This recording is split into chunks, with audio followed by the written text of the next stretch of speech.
আমরা এই representative association Bangladesh Faria, এই ফারিয়া নামক প্রতিষ্ঠানের সাথে যে সদস্যবৃন্দ জড়িত আছে, আমরা প্রতিনিয়ত ডাক্তারকে নূতন নূতন প্রোডাক্টের ইনফরমেশন এনে দেই এবং ওই ইনফরমেশন অনুযায়ী ডক্টর চিকিৎসা প্রদান করে থাকে। প্রিয় সংগ্রামী ভাইরা আমার এবং সাংবাদিক ভাইরা, আপনারা জেনে খুশি হবেন, এই করোনা পরিস্থিতির সময় যখন বাবাকে ছেলে পরিচয় দেয়নি এবং মা ছেলেকে পরিচয় দেয়নি, এমন একটি পরিবেশ পরিস্থিতি বাংলাদেশে পৃথিবী জুড়ে তৈরি হয়েছিল, তখন কিন্তু আমরা এই আমাদের পবিত্র দায়িত্ব, এই দায়িত্ব ছেড়ে আমরা ঘরে বসে থাকিনি। আমরা প্রতিটি লোক, প্রতিটি মায়ের সন্তান,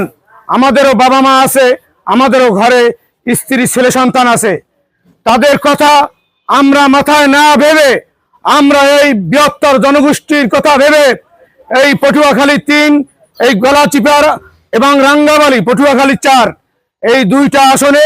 আমরা সরবরাহ করে থাকি। বৃষ্টি ঝড় উপেক্ষা করে এই করোনার ভিতরে আমরা যে ওষুধ সরবরাহ করেছি, আমরা চিন্তা করেছি আমার বাসায় হয়তো আমার মা মরে যাবে,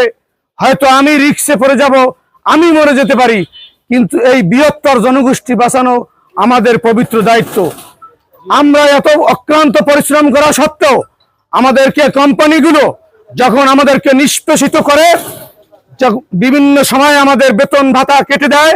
বিভিন্ন সময় আমাদের টার্গেট না হলে আমাদের বেতন স্যালারি থেকে কিছু কাটে,